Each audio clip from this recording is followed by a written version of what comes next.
Alright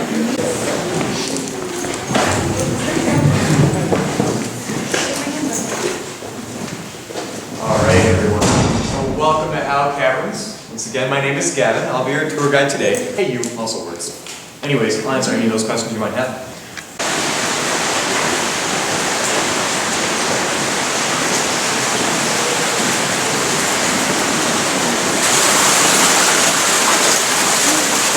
Alright, so ladies and gentlemen, as you enter this room, you can step over to this hand railing on the right hand side. I'm just going to run down the line and count everyone to make sure we don't lose anyone in the cave today. And now if you look over that hand railing that I just had you line up on, you'll be able to see what Lester liked to call the river Styx. It's actually all that's left of the original water source that once flowed through the hard limestone around us and carved out the entire cave space that you're standing in. Look over to the wall, you might be able to see some of this limestone. It's kind of great.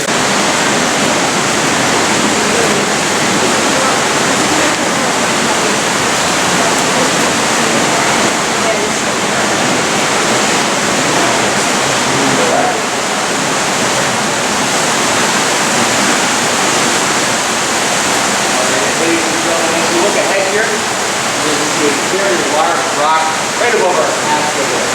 That single rock mass actually weighs 22 tons. And it's only touching about 1 square foot of limestone on the other side. Probably why we like to call that one of the balancing rock. That's another name, however, and it's Godzilla. So there's a resemblance. See his ladder right above there.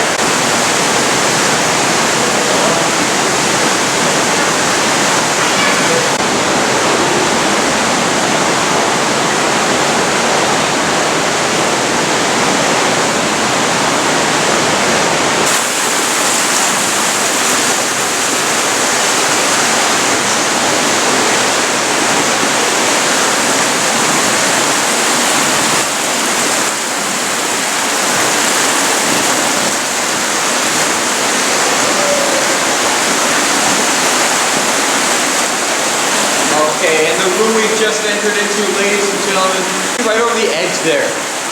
We like to call that one the Chinese pagoda. It actually measures 3 feet in diameter and stands 11 feet tall from the base all the way up to the tip there. The Great Pagoda actually didn't form here. As you begin to look above it, you can see that there's no peristalactite large enough to have formed it. It actually used to grow all the way up by those Rocky Mountains. When they fell 10,000 years ago, they broke it out of its base, whereupon it tumbled down the stream bed with the rest of the rocks you can see around it here. Now, of course, we didn't find it standing up tall like that, quite the feat of nature. We actually found it lying on its side. Of course, we had a bunch of hungry guys push it back up so you can see it standing how it would have grown. Aside from that, you'll also be able to see what we like to call grottos over here on the wall. It's where the water actually swept through and pushed out a weaker pocket of there. They're a little bit hard to see. The first one, and the easiest, is right here. It looks a little bit like a Teenage Mutant Ninja Turtle, or even Rodney Dangerfield. You see his eyebrow right up there, eye, his nose, open mouth, a chin, and some drool coming down. That's the first of our witches. The second one's a little bit harder to see, and it's actually right underneath that first face you just saw. You see the vermiform hat right here, her nose underneath it, a jagged scar, some rotting teeth, and a square chin right down at the bottom there. And if I may say, she's got a little bit of a 5 o'clock shadow going on. Last but not least is the third witch. It's actually seen in the shadows created by the rock up above here. You see the tail of her broom right in this area, in front of her dress and her feet, top of her broomstick, her head, and the rest of her cape flowing behind the cold October breeze. And you see her, it's a little bit like she's flying in that direction. So as we pass it.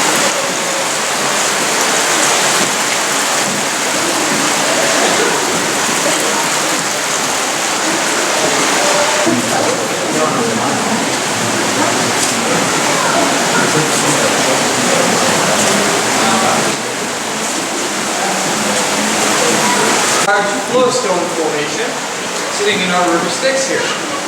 Some people say this one looks a little bit like brain coral. Others to say it looks a little bit like a sponge. We here at Howe Caverns like to say it looks like a turtle. And we in fact named him Chester in honor of Lester Howe. You might be able to see his little flipper stick a very long time now. It's actually coated all of the fallen rocks around it with calcite. You might be able to see the tip of one right over here, completely covered. Makes it a very good spot to watch calcite form. We're going to do that for a little while. It does take about 100 years per cubic inch, so you might want to get comfortable. And also at this point, I'll entertain you guys. We had a small group of Boy Scouts being led to the cave by a young female tour guide. When she stopped here at the Eternal Spring, she noticed that one of those Boy Scouts was lagging behind by the bridge there. And that Boy Scout slowly made his way up along the railing, taking his own sweet time, until at this point something small and furry poked its head out of his pocket. It was in fact a mouse, and he had been showing all of the formations around the cave to it as he moved through. Now, upon seeing this mouse, our female tour guide screamed.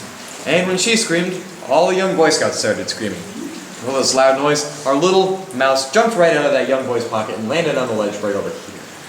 And at that point, the mouse was faced with a fateful decision. He could either try and risk escape on the stomping feet and jolly boys in the pathway to try to escape, or he could take a little swim. What do you think he did? Any guesses? Think he swam? Our mouse did swim. With a little squeak and a little bigger plop, he landed in the river Styx. Now, the temperature of that water is actually around 40 degrees Fahrenheit. It'd be pretty cold for any one of us, but to that small mouse, it's just that much colder. And with a great shot, he went whoop, all the way up to the ceiling where he latched onto a stalactite with his mouth and froze. He's been hanging there ever since. Big part of our no pets policy, we like to call him the mouseicle or the stalagmouse. So feel free to take pictures, he doesn't mind. Take a look at him as we move along.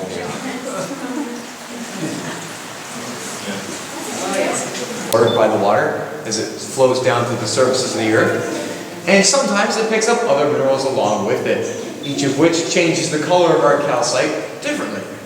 So you look towards the top, you'll be able to see some gray colored calcite. It's actually caused by aluminum absorbed by that water. There's also some browns or reddish colors you can see towards the left-hand side there. It's actually caused by iron or salt inside of our calcite.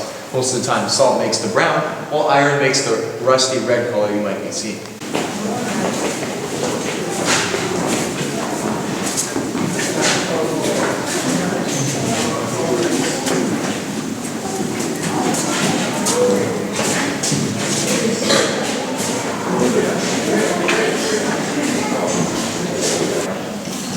This illusion, of course, is actually caused by the reflection of the ceiling off of the smooth surface of the water.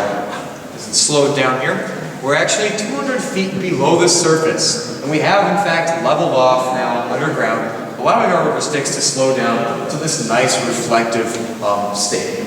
So, take a look at this. As we move along, you might be able to see that the illusion begins to fade, and the bottom becomes more visible. The left-hand side. That really doesn't look anything like a keyboard though, does it? It has a very interesting function.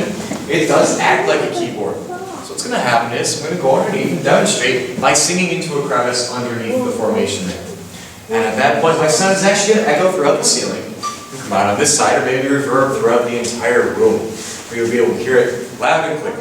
So ladies and gentlemen, if you stay where you are and stay quiet, I'll be able to demonstrate by humming a little tune underneath. You might recognize what it is if I do it well enough. So,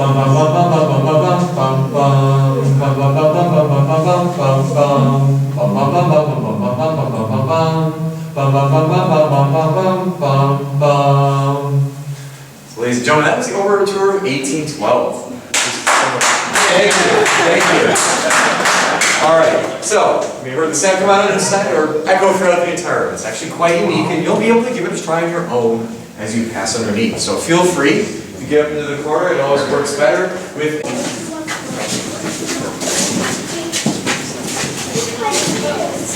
And once you're going to the platform, ladies and gentlemen, just to let them at the end of the dock.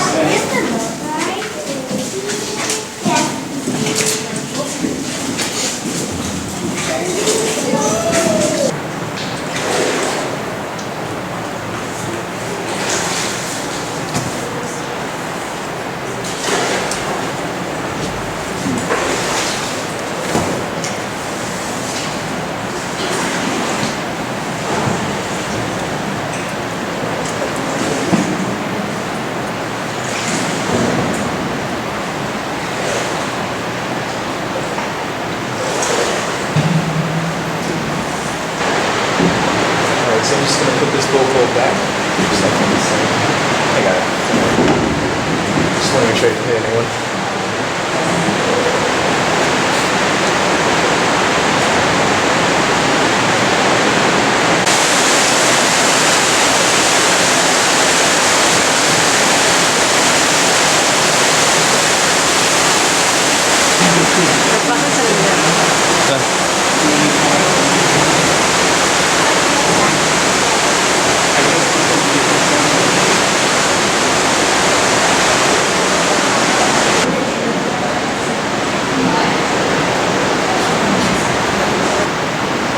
So excuse me there on the left, I'm just going to take this to the left.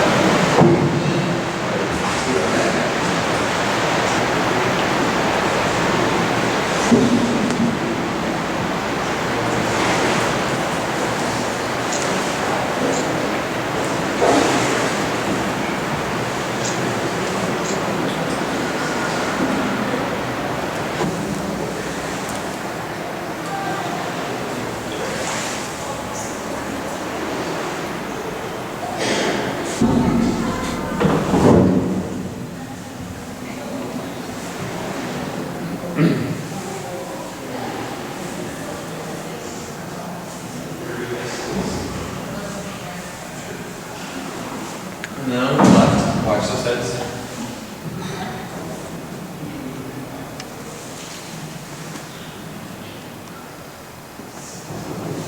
Right, as we reach the dock here, I'm just going to jump out of the boat and hop back in the front, and then unload you guys. Excuse me a little bit.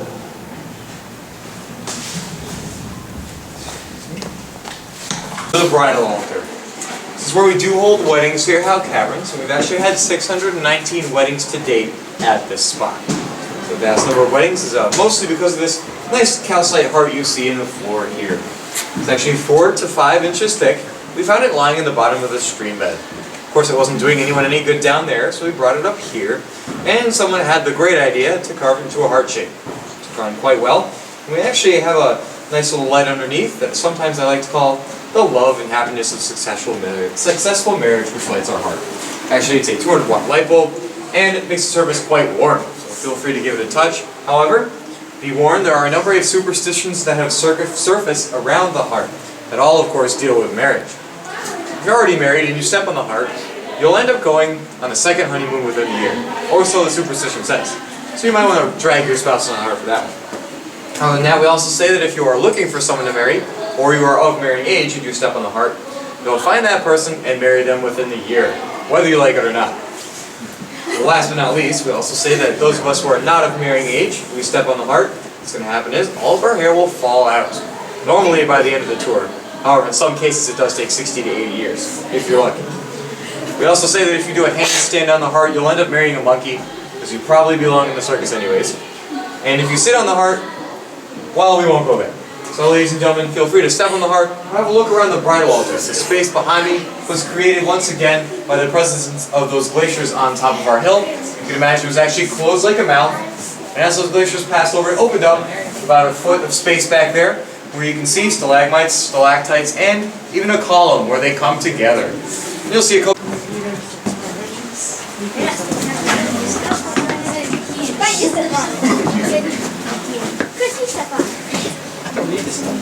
Yes, you do. Oh, yeah.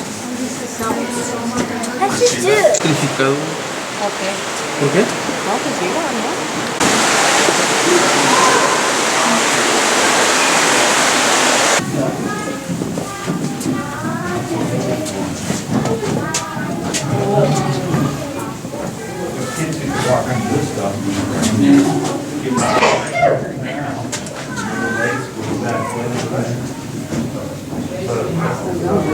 I know, this is really, wow, what's your face over here, honey?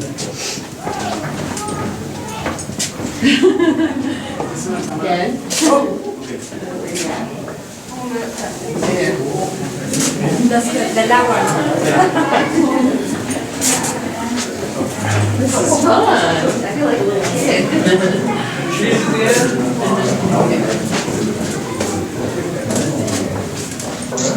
Yeah, I know. As I say, listen to try to get out doing the brick. Look at this. This is cool.